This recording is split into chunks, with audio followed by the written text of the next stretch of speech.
Hai, kembali lagi di channel Otatik. Kali ini, saya akan membuat proyek dengan judul Ryzen Tosh. Apa itu Ryzen Tosh? Ryzen Tosh merupakan PC yang memakai CPU Ryzen dari AMD yang akan menjalankan sistem operating Mac. Iya, Macintosh, bukan Windows. Untuk itu, video ini akan saya bagi menjadi dua bagian. Bagian pertama, ini adalah tutorial langkah demi langkah cara merakit PC. Tutorial ini bukan hanya untuk kalian yang mau bikin Hackintosh saja, tapi bisa juga untuk kalian yang mau merakit PC biasa, baik Intel maupun AMD. Ini adalah komponen-komponen yang akan saya gunakan dalam build kali ini. Ada prosesor Ryzen 2600 dengan VGA RX 580. Untuk penjelasan lebih detail kenapa saya memilih part-part ini, akan saya bahas saat kita unboxing komponennya satu demi satu. Sekarang, waktu kita mulai tutorialnya. Oke, yang pertama adalah motherboardnya. Di sini kita ada ASRock AB350 Pro 4 dengan chipset AMD B350. Motherboard ini gue beli second dengan harga 1 juta pas belum ongkir. Di sini kita akan mendapatkan dua buah kabel SATA. Kabel SATA ini berfungsi sebagai kabel untuk menghubungkan hard disk kita ke motherboard.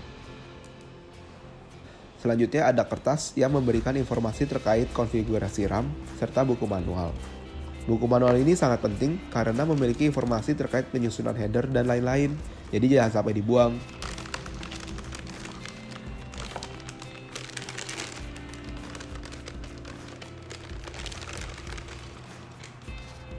Oke, motherboard ini berukuran ATX, jadi cukup besar ya.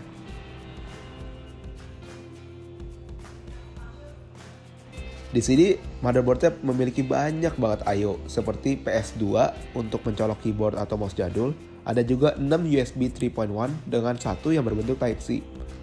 Dan port audio yang mensupport sampai 7,1 channel.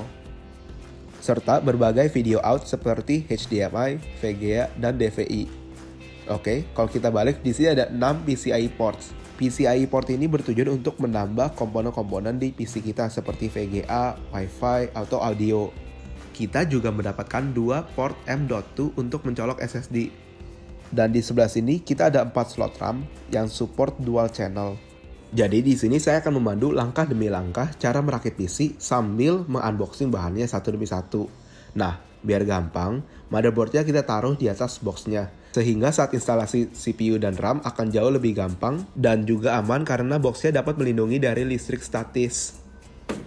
Hal pertama yang kita lakukan saat merakit PC adalah memasang CPU. Di sini, saya akan memakai CPU dari AMD Ryzen 2600. Saya membeli ini dengan harga 1.850.000 dengan kondisi baru. CPU ini memiliki 6 core dan 12 thread dengan kecepatan awal di 3,5 GHz. CPU ini emang bukannya paling baru, namun perbedaan dengan yang paling baru hanya sekitar 30%. Tapi harganya lebih murah 2 kali lipat. Sehingga untuk harganya, menurut saya tidak ada CPU dari Intel maupun AMD yang mampu mengalahkan price to performance ratio yang diberikan oleh CPU Ryzen 2600 ini. Oke, ini adalah CPU-nya. Dalam memegang CPU AMD, kita harus berhati-hati karena pin pada bagian belakang CPU-nya rentan bengkok. Dan jika sudah bengkok, akan sangat susah untuk mereparasinya. Berbeda dengan CPU dari Intel yang belakangnya itu nggak ada pinnya, tapi pinnya ada di motherboardnya. Di sini kita juga sudah mendapatkan heatsink yang cukup memadai. Heatsink ini sudah dilengkapi dengan thermal paste, jadi kita bisa langsung menginstalnya pada CPU. Nah, kalau yang nggak ada thermal paste itu, kelihatan ada warna perak ya, dan sangat reflektif. Untuk instalasi CPU itu sendiri sangat mudah ya. Kita cukup melihat panah berwarna emas di sisi CPU dan mencocokkannya pada panah yang ada di motherboard. Kalau udah ketemu, tinggal angkat tuas ini, letakkan CPU pada motherboardnya. Dengan sendirinya CPU akan duduk dengan rapi dan tidak akan bergeser. Lalu, kunci kembali dengan menurunkan tuas ini. Jika saat memasukkan Anda harus memakai tekanan, maka orientasi panahnya pasti salah. Untuk Intel juga sama persis, kita cuma perlu lihat panahnya di mana, masukin sesuai dengan panah yang ada di motherboard, kunci tuasnya, udah deh selesai. Selanjutnya adalah RAM. Di sini, saya memakai merek Gloway dengan kecepatan 2400 MHz yang saya beli dengan harga 600.000 second. Menurut saya ini sudah cukup bagus ya, apalagi udah ada heat spreader ya, jadi lebih kelihatan keren walaupun emang merek nggak jelas sih RAM-nya. Kita bisa lihat di sini, Di kiri dan kanan ukurannya berbeda, jadi pas pemasangan pastikan orientasinya sudah benar. Sebelum pemasangan, pastikan klip pada slot RAM sudah posisi unlock. Cara membuka kuncinya adalah tinggal ditekan ke bawah aja. Biasa pada motherboard umumnya mempunyai 2 kunci, namun di motherboard ini cuma punya 1, jadi yang dibuka cuma bagian kirinya aja. Di sini untuk pemasangan sangat mudah ya. Kita cukup mengorientasikan RAM secara benar, lalu menekan bagian kiri dan kanan secara bersamaan sampai terdengar bunyi. Udah deh, RAM terpasang dengan baik. Nah, setelah berhasil memasang CPU dan RAM, selanjutnya tinggal memasang heatsink. Di sini, saya akan memakai stok luar bawaan dari CPU-nya. Dan, saya akan memakai thermal paste sendiri. Bisa dilihat thermal paste bawahnya sudah saya hapus terlebih dahulu. Saya memilih memakai thermal paste sendiri karena untuk performa yang lebih baik, sekalian memberikan edukasi kepada kalian cara mengaplikasikan thermal paste yang baik dan benar. Langkah pertama adalah membersihkan heatsink dan CPU. Ini bertujuan untuk menghindari adanya debu yang dapat menghambat transfernya panas dari CPU ke cooler. Di sini, saya akan memakai tisu yang tidak berserat dan juga alkohol 99%. Kita hanya perlu mengusap secara perlahan dan pastikan kedua bagian tersebut sudah bersih mengkilat. Walaupun kita beli CPU ini baru, tapi ada kemungkinan partikel-partikel debu tetap menempel. Bisa kita lihat, walaupun CPU ini terlihat bersih, namun kita tetap bisa menangkap beberapa debu halus. Saya sarankan untuk 2-3 kali mengusap ulang. Jika sudah bersih, kita bisa mengaplikasikan thermal paste. Di sini, saya akan memakai thermal paste Arctic MX4 yang sudah terbukti kualitasnya. Untuk seberapa banyak, kita nggak mau kebanyakan, karena jika kebanyakan bisa melebar kemana-mana. Dan juga nggak mau kedikitan, kalau kedikitan efektivitasnya akan menurun jauh. Cara yang benar adalah menggambar silang seperti ini.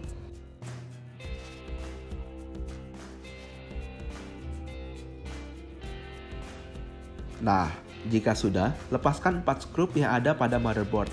Pastikan juga di bawah motherboard ini ada tatakan, sehingga CPU plate yang ada tidak jatuh.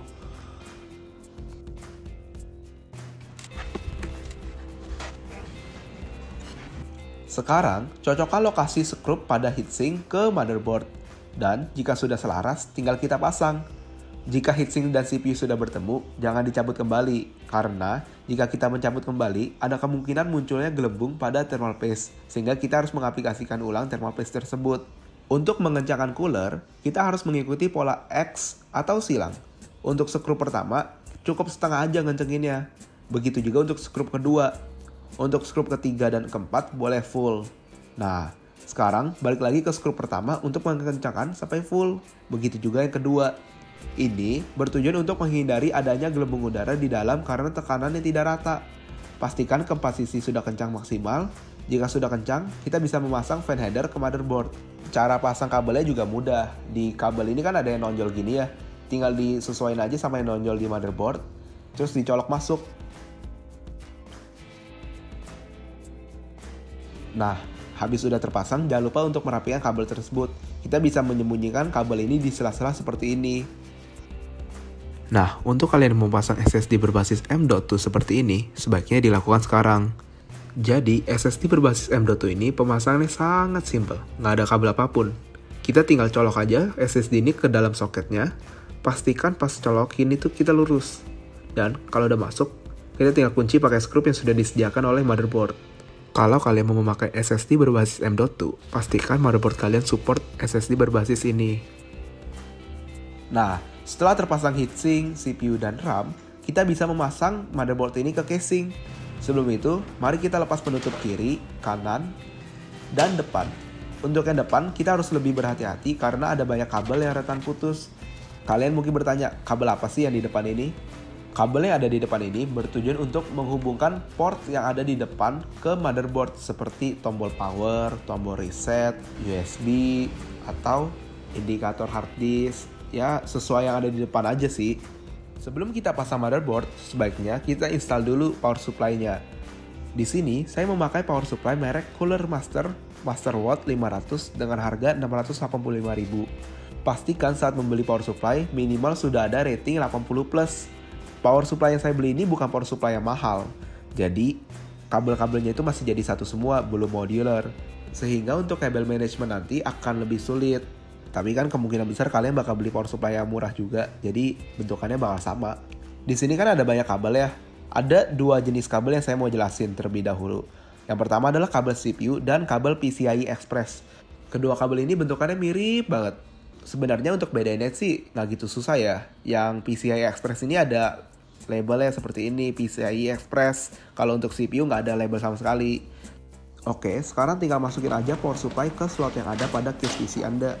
Dan jika sudah terpasang dengan baik, jangan lupa untuk mengencangkan power supply ke case dengan skrup yang sudah disediakan. Saat power supply sudah terpasang, waktunya memasang motherboard. Sebelum memasang motherboard, kita harus memasang I/O shield-nya terlebih dahulu. Ini adalah I/O shield-nya.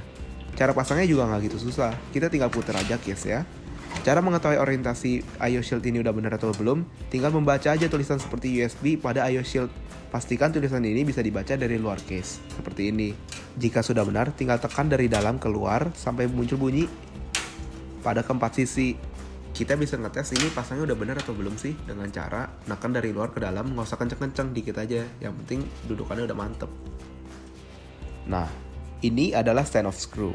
Stand off screw ini memberikan tempat duduk bagi motherboard kita.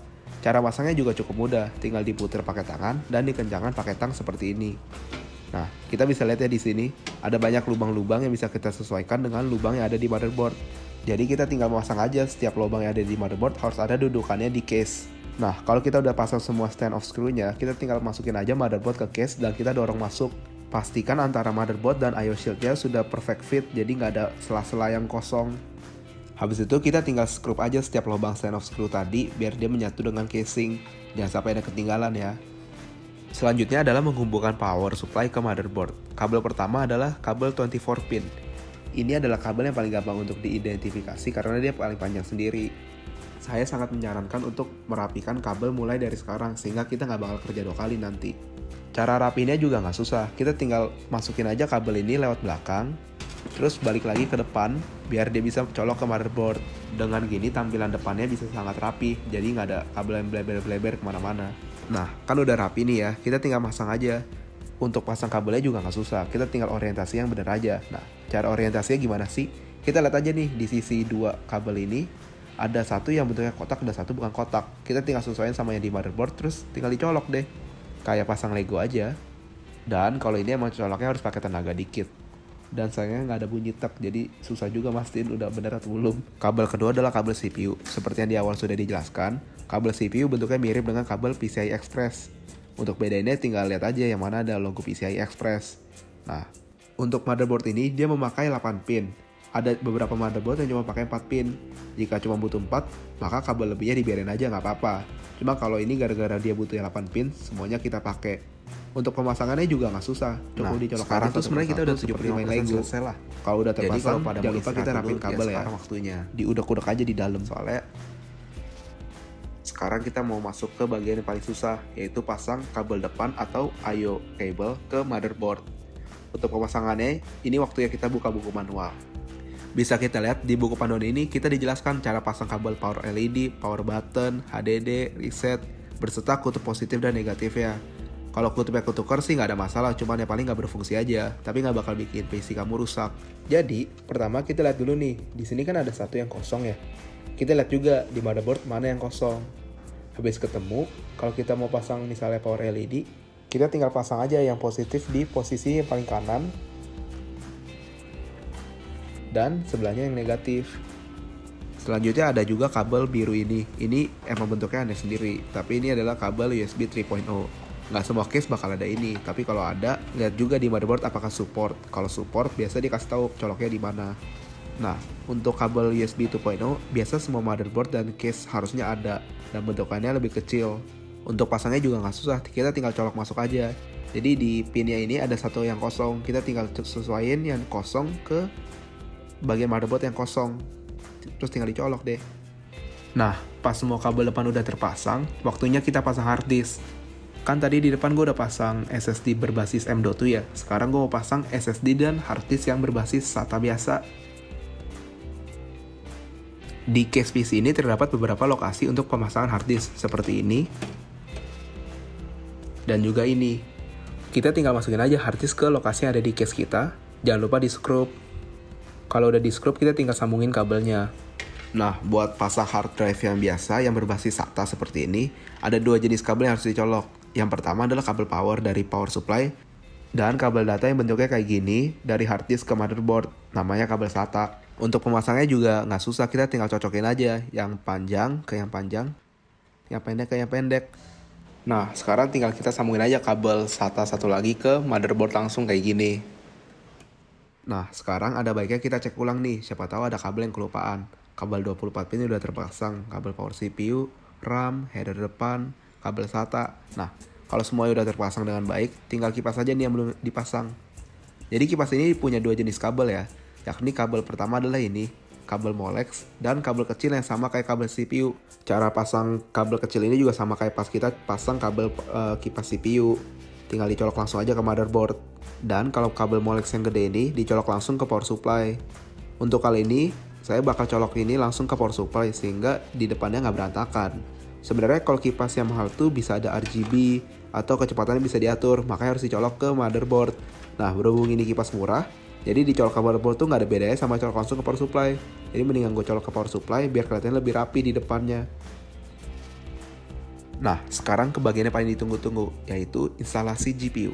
Di sini kita pakai Sapphire RX 580 dengan memori 4GB. Barang ini second ya, dan gue peroleh dengan harga 1,3 juta. Untuk GPU RX 580 sendiri, dengan harga 1,3 tuh sangat worth it ya. Soalnya performa yang diberikan hampir setara dengan GTX 1660 yang harganya sampai 3,5 juta. Jadi menurut gue pribadi sih mendingan ambil RX 580 ya. Harganya lebih murah 2 kali lipat tapi performanya mirip. Nah, bisa dilihat di sini dia udah pakai 2 kipas ya untuk sistem pendinginannya. Bisa kita lihat juga ya ini heatsinknya gede banget. Plus di belakangnya tuh udah dikasih backplate jadi memberikan kesan yang mewah. Nah, VGA ini juga udah dilengkapi dengan 2 HDMI port dan 2 DisplayPort dan 1 DVI-D. Jeleknya RX 580 ini adalah dia sangat boros daya dan saking borosnya dia sampai butuh 8 plus 6 pin power connector dibanding levelnya dia tuh dulu GTX 1060 yang cuma butuh 6 pin doang. Sama ada tambahan dikit sih. Kalau beli VGA RX 580 atau GTX 1060 yang second, kita harus lebih hati-hati karena pada tahun 2018 kedua VGA ini sering banget diburu orang untuk mining Bitcoin.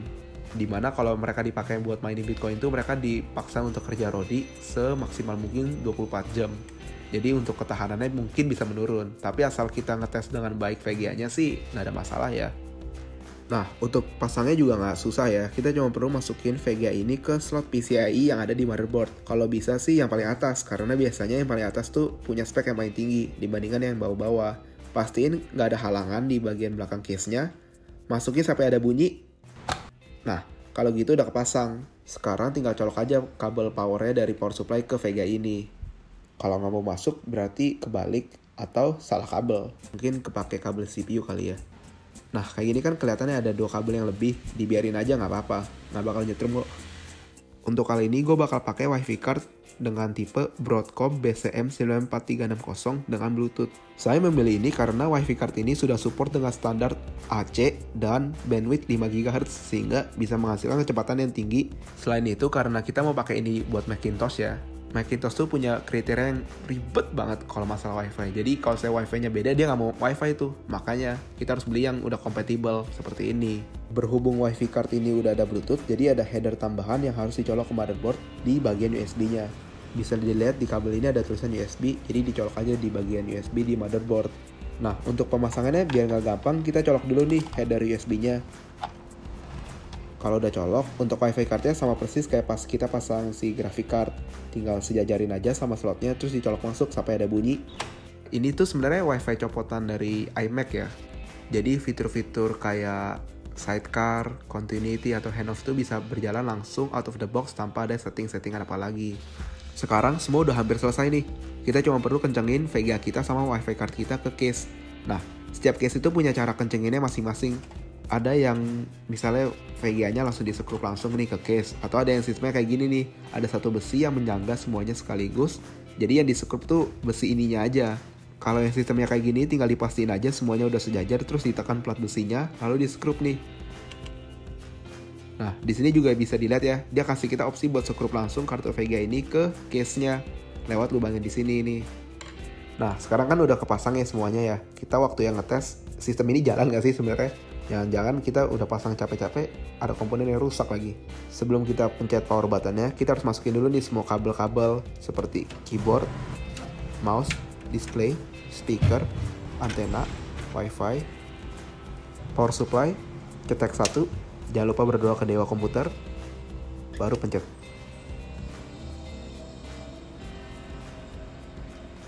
Nah, pas kita baru nyalain pertama kali, dia bakal otomatis ke BIOS.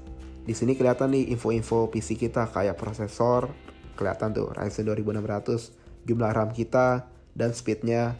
Untuk VGA emang nggak kelihatan sih di sini, tapi itu emang normal. Karena dia udah berhasil nyala, kita boleh matiin dan kita rapin dulu nih kabel-kabel yang ada di case kita. Untuk rapin kabel bagian belakang sih nggak usah yang gimana banget ya, yang penting organisirnya bagus aja. Kayak kita gampang gitu loh cari kabel SATA itu di mana. Jadi kalau kita mau nambah misalnya hard disk, kita bisa cepet ambil kabelnya, pasang, selesai deh. Nggak usah repot-repot udah kabel. Nah, menurut gua sih ini udah cukup rapi ya. Jadi sekarang tinggal kita tutup aja. Udah deh. Nah, lumayan kan kalau kita rapin kabel tuh dari depan kelihatannya lebih cantik gitu. Apalagi depannya ini kan transparan ya. Kalau berantakan tuh ya rada malu gitu loh diliatin orang-orang. Nah, kan udah pasang nih semuanya. Kita pasti mau install Windows dong. Untuk install Windows sih nggak susah ya. Kita cuma perlu nyiapin flashdisk yang udah ada Windows ya. Cara bikin flashdisk ini juga nggak susah. Kita cuma perlu modal PC lain yang udah ada Windows-nya. Kita cuma perlu Google Windows 10 ISO. Pilih yang dari website Microsoft, terus download aplikasinya, jalanin aplikasinya, pilih Create Installation Media, pilih versi Windows-nya, pilih USB flash drive, lalu di sini kita pilih USB kita yang mana. Sekarang tinggal tunggu dia selesai download. Kalau udah selesai download tinggal cabut aja, terus colok ke PC kita. Kalau PC kita masih baru banget sih dia otomatis pilih flash disk. Cuma lebih aman kalau kita ke BIOS-nya dulu, terus ke boot, terus pilih flash disk ini jadi pilihan boot utama kita. Kalau udah tinggal save, terus restart aja. Nah, kayak gini bakal muncul nih pop-up-nya untuk install Windows. Kita tinggal next aja, install now. Kalau belum ada produk key bisa pencet tombol di bawah ini. Nanti pas sudah boot Windows tinggal kita isi pakai produk key yang kita udah beli. Habis itu pilih Windows 10 yang kita mau. Nah, di sini kita mau yang custom. Di sini kita bakal ditampilin sama hard disk yang ada di PC kita. Kita tinggal pilih mau install Windows di mana. Kalau saya kan mau installnya di SSD, jadi saya pilih yang ini. Terus tinggal next deh. Ntar kita tinggal tungguin aja dia selesai sendiri. Nah, kalau udah nyampe sini, kita tinggal isi aja data-data kita seperti ID, password, dan lain-lain. Nah, kalau udah nyampe desktop kayak gini, langkah terakhir adalah tinggal install driver-driver aja. Kita bisa install driver kayak driver VGA, driver Wi-Fi, dan lain-lain. Habis install driver, udah bisa dipakai PC ini. Oke, total berapa sih biaya yang gue keluarin untuk PC ini? Kalau di total sih, dana yang gue keluarin untuk PC ini sekitar 8.100.000. Sebenarnya ini nggak terlalu mahal untuk ukuran PC level ini ya. Soalnya dia bisa mainin hampir semua game yang AAA dengan kondisi max setting 1080 minimal di 60 fps. Kalau main game kayak Dota 2 atau CSGO sih 200 fps tembus. Dan selain itu gue bisa bilang ini terjangkau soalnya part-part yang gue pakai ini last gen dan kebanyakan second. Kayak misalnya untuk CPU gue beli last gen, VGA gue beli last gen second lagi. Yang gue beli baru tuh cuman hard disk ya. Soalnya menurut gue hard disk tuh penting beli baru. Soalnya kalau second tuh nggak aman. Kalau misalnya ternyata udah setengah rusak, data kita bisa hilang semua. Jadi mendingan keluarin duit buat beli yang baru. Untuk RAM sih beli second nggak ada masalah, soalnya dia juga jarang rusak. Kalau VGA, kita harus pintar-pintar ngetes sih kalau VGA. Kayak kita harus coba pakai benchmark kayak AIDA 64 atau Formark atau Unigen Heaven. Dites aja running 1-2 jam, kalau saya nggak ada masalah, aman berarti. Kalau power supply sih beli second atau baru sih nggak ada masalah, asal yang tadi gue bilang minimal 80 plus dan dari merek yang oke. Ya overall menurut gue dengan duit 8 juta ya, buat PC ini sangat bagus ya. Dibanding gue beli laptop yang harga 8 juta sih nggak bakal ada apa-apa dibandingin PC ini. Jadi semoga video ini bisa membantu kalian ya. Untuk kalian yang mau beli PC dengan harga terjangkau, tipsnya adalah cari barang second dan dari generasi sebelumnya. Oke, semoga video ini ngebantu kalian. Sekian dulu untuk part 1. Di part 2 gue bakal jelasin cara install Hackintosh di PC atau laptop. Tapi gue bakal demonstrasi di PC gue sendiri. Dan tutorial ini sifatnya lebih general ya, jadi bisa diikutin oleh siapapun. Mau dia pakai laptop, prosesor Intel, atau AMD, semuanya bisa asal ngikutin tutorial ini. Oke, sekian dulu, bye-bye.